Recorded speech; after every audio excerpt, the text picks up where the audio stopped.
The forest was the realm of the Missing, the keeper of the animals, and also of the wood dwarfs.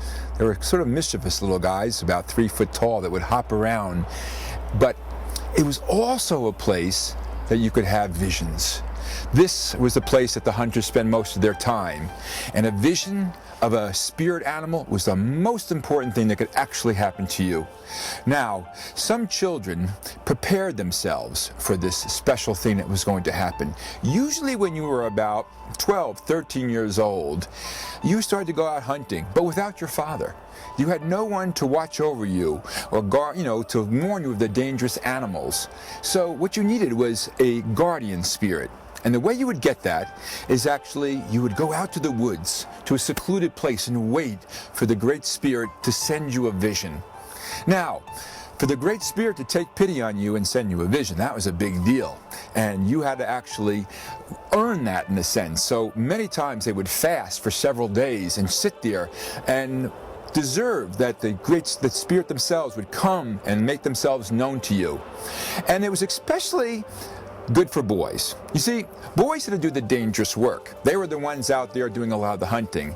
However, the girls, they could have visions too, but usually it would tell them what they were going to be in life or something of that nature.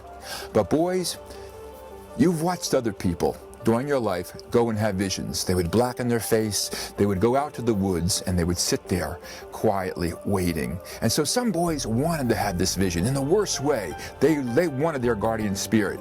Other ones, well, they could put it off for a while, but your father knew that it was important for you to have this vision. So sometimes your father would actually help you out. He might make you as miserable as he possibly could. He'd say, your mom and I are throwing you out of the house. We don't want you around here anymore. And he'd tell you to go sit out in the woods by yourself for 2 or 3 days and nights with no food. Why would he do this? Because he knew that the Great Spirit was watching this poor boy and would see that he was cold, tired, hungry, and he needed help. He would send him a vision. And that was the most important thing. You were actually considered to be a very special person, and you had special powers. Not only could you foresee the future sometimes, but they thought that there was even a chance that you could actually walk above the ground into the air. You could actually make yourself disappear into the ground. These were incredible things that supposedly happened.